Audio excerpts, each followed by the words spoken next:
Let me tell you the story of my dad, Okay. my dad's accident. So October 19th, 2000, my life changed forever. Like the course of my life drastically changed. I was in nursing school.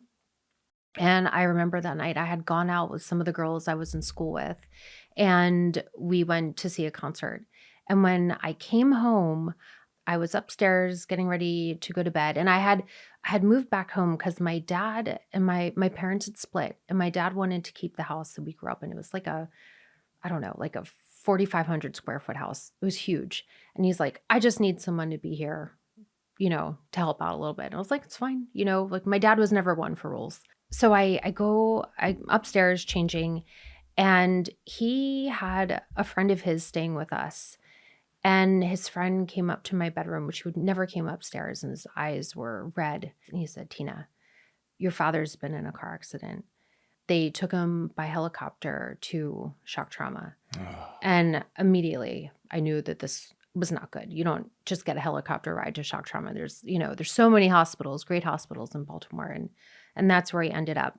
I dropped everything. I went down there, and I was in the waiting area, and they told me, go home. He's fine.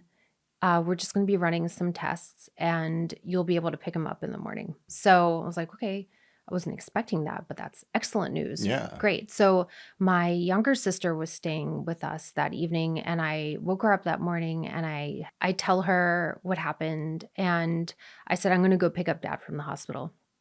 So I go there, and they take me up to the trauma bay, and he's intubated. And I was like, well, I was told to come pick him up. And they said, well, I'm so sorry. We must have gotten Intubated is you breathing on life tube and support. okay. Mhm. Wow. I'm so sorry. We must have gotten you confused with someone else. Holy crap. Right. So that was like Oh. gutted. He had a traumatic brain injury. He had a bolt measuring his pressures in his brain, and he was on the ventilator.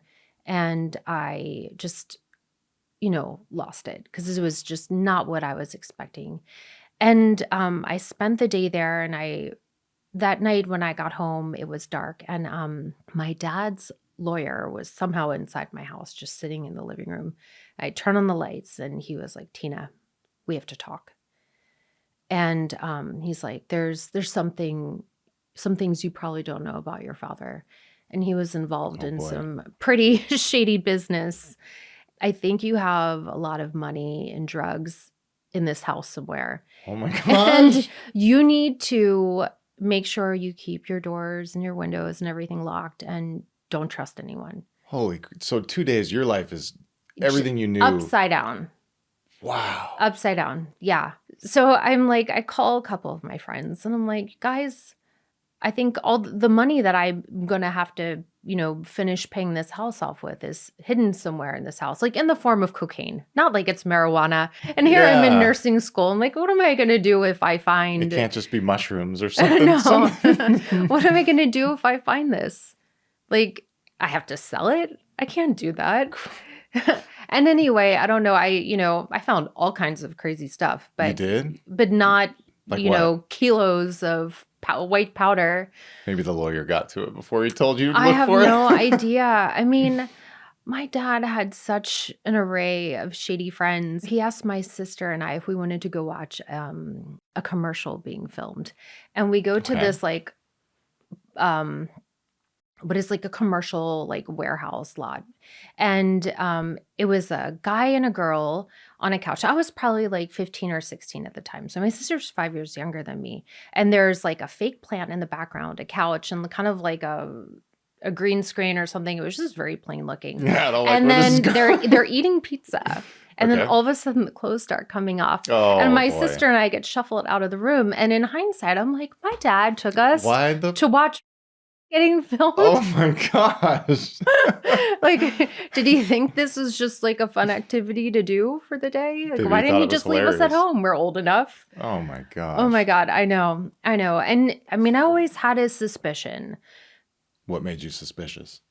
He was out a lot at night, like, to the wee hours. And then he owned an electrical contracting company. He was the hardest working guy. He would get up every day at like 5 a.m., go off to work, come home, and then go do his side thing. But then there would always be like random like piles of money sitting around. Then it would be gone, you know. Like big piles? Yeah, pretty decent. I mean, for, you know, at my age, what I thought was such. And just the company he kept.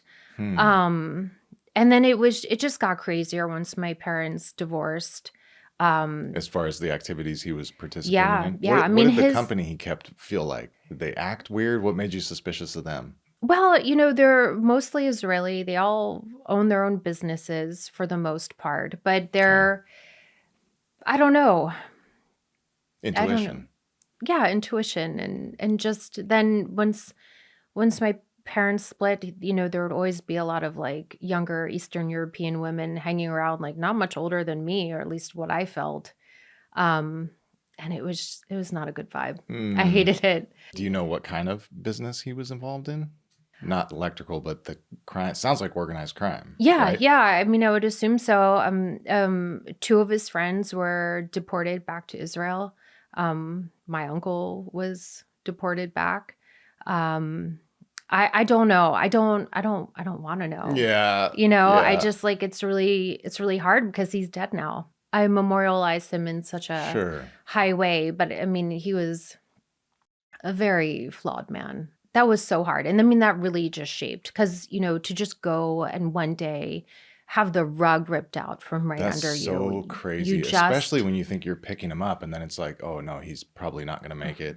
Then you go home, there's a lawyer in your house saying, hey, there's cocaine and money in here that we need to find, lock the doors. That experience really helped to shape how I treat other people, you know, and then being an ICU nurse after that. So I grew up to be those people. How did it shape how you treat other people? I know what it's like to have had a loved one sick and have so many questions and not have any answers. I think for me, like, understanding what options there are, especially as far as like palliative care and comfort measures, like that to me became a bigger deal than like doing everything. Because what happens? Like, you get sick, you get a tracheostomy tube, you get a feeding tube, and then you get shipped off to some long-term care facility where you get, you know, everyone's going to end up getting bed sores. I mean, it's just, it happens because of all the poor nutrition, and then you get chronic aspiration pneumonia, and then you're in and out of the hospital. And what is the quality of life there? You know, and there's a window we're given when in the ICU or in the ER, whatever critical like a care area. This person could die. That you could let them just go, right? That you don't have to put them through all this pain and suffering and pokes and holes and, you know, all this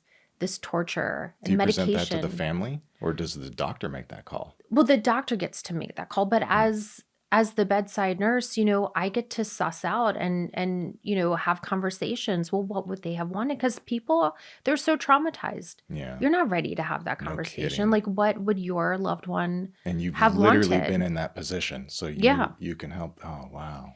Yeah, and so that became just such a big deal to me, and even, you know, to give them the opportunity. Well, you need to think about this for yourself too, and have this discussion with your loved ones, because it's that important. You can't get a clear answer oftentimes. You know, what survival versus like a clear answer as far quality as of life, whether you should let them go or not. Sure, but as far as like there's survival, and then there's quality of life. Okay. You know, most of us can survive anything, but what are we going to be? Yeah. What do you want at the end of the day? For me, you know, I tell my husband, I want to be able to feed myself and wipe my own butt. Yes. You know, yes. If I can't do that, then, you know, please allow me to just expire comfortably. Where, you know, my husband sees things differently. You know, he's like, well, you know, just point me looking out a window. At least I'm not on call, you know? Wow. He sees, you know, I'm sure your wife would say the same thing, She's on the page where you are. I'm on the same page. If I can't eat or breathe on my own and do basic things like that, I don't really want a part of that. And then I'm huge, so people have to lug my body around and stuff. No thanks. Just right. put me But on there's morphine. this window though, right? Where something traumatic happens, you're in the hospital, and people have to make a decision for you. That's the window where, so you should discuss that ahead of time. Right, right. And there's actually a tool, I believe it's called the five wishes. It is. It's been a long time since I've had to think about that. You should look it up, the five wishes. And it could really get a great conversation started with you and your loved ones as to what you want your path to be. That's super helpful. Yes. Five wishes? Just I believe it's called 5 wishes. Okay, that's really helpful. Every single person should do this. No kidding. And communicate it with their loved ones, because it's the worst thing to be in that situation where you have to make that decision for someone else shock, and you don't know. I mean, you can imagine the guilt. The guilt you carry having to decide whether or not someone lives or dies. But if they live and they survive and they're just, rotting away somewhere else, like what kind of life is that? Would they have wanted that, Right. Gosh, I didn't know that was part of the why you went into your career. What was your home life like before that accident? Like, what was it like to grow up in your house? I think that if I didn't have my childhood best friend and her family, I would be a completely different person. Being the oldest of the two of us, it was bad. It was so much emotional abuse. And I grew up in a non-English speaking household. My parents spoke Polish to each other. And a lot of times when they would fight in Polish. So I knew exactly what was going on, but my younger sister never learned. So, I was embarrassed to speak Polish. I was blonde naturally. And, the blonde Polak, the butt of every joke. So I would always just speak English at home. So I really understood a lot of what was happening. And what would they fight about most commonly? I don't even remember. I have compartmentalized my life so much, and I have tuned out. I've just packed everything away so neatly. Yeah. There are things that happen. I was sexually assaulted right after my father passed away in my house by a friend. And I packed that away so deep that it didn't come out until just a few years ago. It was something triggered me. So question, my last guest has an experience like that, and he said that he did the same thing, and deep down he knew something was bothering him all these years, but he had literally blocked out exactly what it was, and he faced that and got a lot of freedom. Is that what that was like? Well, the craziest thing is that when I did when I started working in the ICU, and then I had that one patient that was dying the first day, and I went to go get help, the therapist asked me if I had been sexually assaulted. And I was like, no, what are you talking about? And did you know that you had at that point? No, and you just lied? I was like, wow. How on earth where's he coming up with this? Yeah, how dare you? What the heck? And I was offended, and I had told my husband, I'm like, can you believe this schmuck saying this? And then, and I kept talking to him. He never brought it up again. Actually, he sent me off to his coworker. He's like, girl, you need medications. You cannot sit still. You're playing with your hair, being all crazy. So that was when I got put on Adderall. And then how did you end up remembering that? What was there a moment? Was it under the influence of something, or a very emotional time in life? What was that like when that memory came back? It would be when I was sleeping, and my husband would be trying to get my attention, to wake me up. And I'd be like, it was that. And I could not figure it out for the longest time. It was just this one action. And I was like, don't do that. I don't know what it is about that, but it really bothers me. And he would forget because it wasn't a big deal. Yeah. And then finally it hit me, and I was like, oh my God. It was something about that is what triggered this. Interesting. And it was really bad. I got through it. And a lot of that was, and talking to some of my childhood friends about that experience too. How old were you at that time? 20. Oh, It was gosh. the day after my dad passed Oh, away. my gosh. So my dad was, he had that brain injury on October the 19th, and it was on December 30th, he passed away. So I was in college, and it was the night before New Year's. And I was out with friends. I had smoked some pot. I was at a bar, and I wasn't driving. And my aunt and uncle had called me. They're like, Tina, where are you? You're not answering your phone. They're like, your father died. You need to go to the hospital. So I get my friends to take me to the hospital. This is not exactly what we thought we would be doing that night, but they had he wasn't even in a room. He was like it was like a supply closet on a gurney with his head covered with a sheet. And I was like, okay.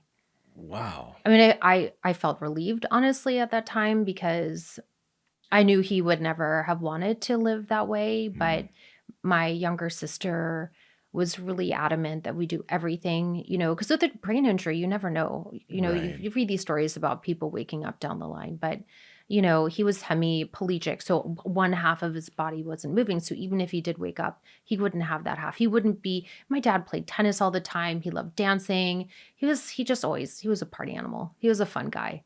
He was the comedian. Everyone loved him, and he wouldn't be that person. So, even then I knew he wouldn't have wanted to live like that. But my sister was like, no, absolutely not. You cannot do anything. And, she was so much younger than me. I didn't want to do that to her.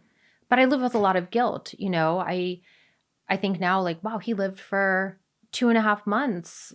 Who knows what thoughts he had, what feelings he had, Was he conscious?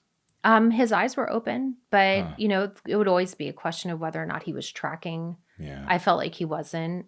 But it was one thing after another. It's like I was in nursing school, and it was in my pathophysiology class every week when we started a new organ system, it was like that one was the one that was failing on him that week. I really got to learn.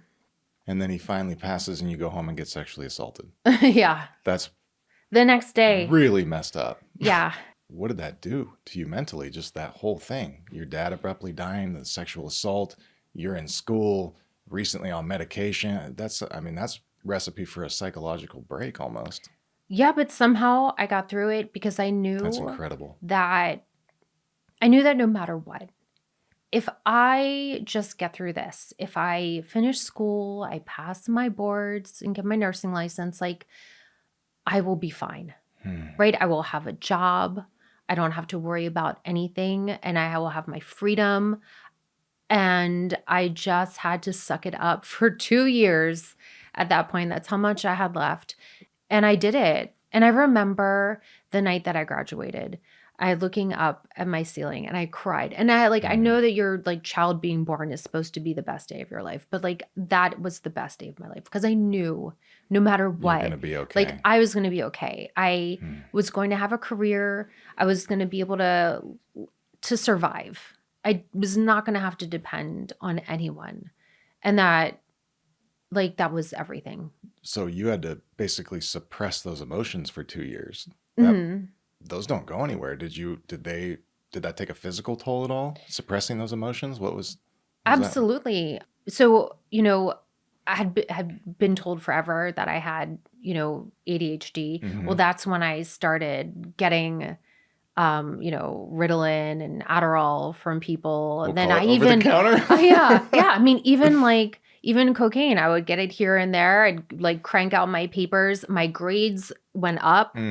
I was, because it brought me down. It made me normal. And I was just trip, the way it does that. I got through it. And then, the cocaine was horrible because it just, the coming down off of it was every just 20 minutes you need another miserable. one. After 2 or 3, you're not even getting up anymore. You're just in some half-cocked tweaker state. And then I was afraid. I'm like, am I going to become addicted to this? Probably. But I didn't. Once school was done, I was like, all right, I am a professional now. And, That is very rare. And then I didn't do it. I know. I don't even know. I mean, I was a mess. Emotionally, I was a complete mess. Did those emotions come up and did you ever have a time in your life later where you just got blindsided and you couldn't stop crying, or you had some sort of severe depression or anything you think was linked to suppressing those emotions for that 2 years? I got a gun.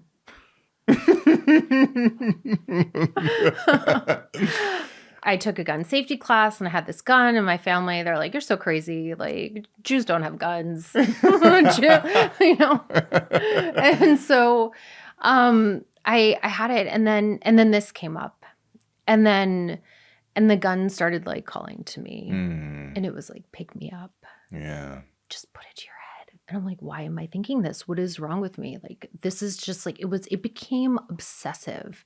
And then I would. The gun, thinking about it? Yeah. Or even like my brother-in-law in Berlin he lives in a very high apartment, and there are no screens on the windows. And like, sometimes the voices would just say, just jump, see if it hurts. And same like going like across a bridge, you know, and I'm like, I am losing my. So I know when all of this came up, I told my husband about it, and I gave him the gun and was like, hide this from me. I don't need this. I mean, humble. I should sell it, because what am I going to do? I'm not going to shoot anyone. Target practice, maybe. So the gun's hidden. I don't want it anymore. And this is recent when you got the gun. Within the last couple of years. Yeah, like probably like 2 or 3 years ago. And the high building with the screens, that's also somewhat. Yeah, I mean, that's past. I've been to that house, but I look out the window and I remember it, and I keep waiting. I'm like, where's that voice? The voice is gone. But it was just weird, because I'm like, I've never felt so emotionally unstable before. Like, I've always, have been able to identify, okay, I'm going through something, and, maybe I act out, I don't know. I act out by going shopping and spending too much, but not like, not shooting myself in the head with it. I mean, this gun's tiny, it wouldn't even kill me. But I still, I didn't even go talk to anyone about it. I'm just, I talk to anyone who will listen to me.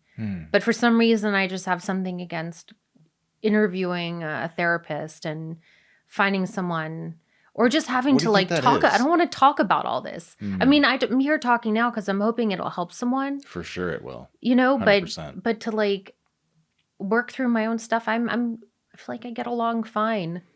It's a fine line. I know talk therapy is helpful, but in my experience, there's a point where it's not helpful. Like, stop re-traumatizing yourself, right? And I forget where I learned it, but I guess the rule of thumb in someone's opinion is you talk about it with 2 trusted sources of someone who could fully understand and validate what you're saying, and then a professional if you need it, and that's it. And anything after that, you're just re-traumatizing yourself and reopening the circuitry in the brain. And I had a long time of just talking about the same thing over and over again in counseling, and I got better when I stopped. I love that. I'm not against counseling. There's obviously a great place for it. I really do think that there's a point where if you've expressed it 6 ways from Sunday, somebody's validated it, you've gotten all the instruction you can from friends and professionals, it's probably time to just move on. I love that. I mean, that makes a lot of sense. So that's so crazy, man. And then your childhood too. I mean, your dad was born in a labor camp, right? Yeah. I've had no idea that there's been so many tumultuous experiences. This is why it's going to help people, as you're saying, because you're so accomplished, you're so put together, you're so kind and so humble, and you've been through all this, and you don't see it from a victim standpoint. You see it with a positive attitude. You started a career to help people because of your trauma. That's exactly what we're doing on the show. The thing is, I was already on my way to being a nurse before all of that happened. I just thought I wanted to work in the operating room. I just thought blood and guts were cool. And you medical workers, man, my wife too. There's a horror movie and there's bones everywhere. She's like, "Oh, that's so interesting." I'm like, I will never sleep again. Okay. Yeah, I mean, it was great. It was great until it wasn't filling my cup anymore. I felt like I wasn't. I don't know. I just felt like there was going to be something more challenging. And then I never thought I would end up in an ICU after seeing what my dad had gone through. But then when I went there, it was going to be a stepping stone for me to go into anesthesia. But then I got there and I stayed for 15 years. I loved it. You went into anesthesia? No, I was going to. I thought that would be, okay. I would be The a ICU was the CRNA. stepping stone. Yes, Okay. because you had Yeah. to have some critical care experience. But then I stayed because I loved it. I still do. I was going to end up staying there, but then I ended up just curious about aesthetics. Actually, my mother was a makeup artist, and I had just watched her put on her makeup all the time and loved it, and would go to work with her sometimes. And then, I got into doing it and would do all of my friends' makeup for, proms and dances and, and then their weddings, and ended up doing editorial work for magazines in Savannah when I was living there. So I was always an ICU nurse, but then I would do that on the side. And I just kind of wondered, well, maybe what would it be like to, what is aesthetics, with the Botox and fillers and all that. And so that's when I had met my former employer, and she had offered me a job after when I graduated. She was like, you're a natural at this, just appreciating light and shadows. Yeah, well, it's an art form as well. You Absolutely. have to, even just the injection site, you have to foresee where someone's crinkling and all that different stuff. So Right. And just She so saw it many in you. layers of anatomy. I initially thought, my husband was the one who encouraged me to go back to grad school and become a nurse practitioner. And I thought I'd probably end up working in his group or with the critical care physicians.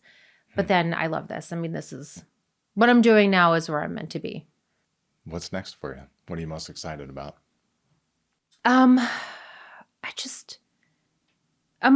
just most excited to see where things go. I have, I don't know. That's awesome. I'm just in it for the ride. I've heard that you're on the right path when you don't know what the path is. Right.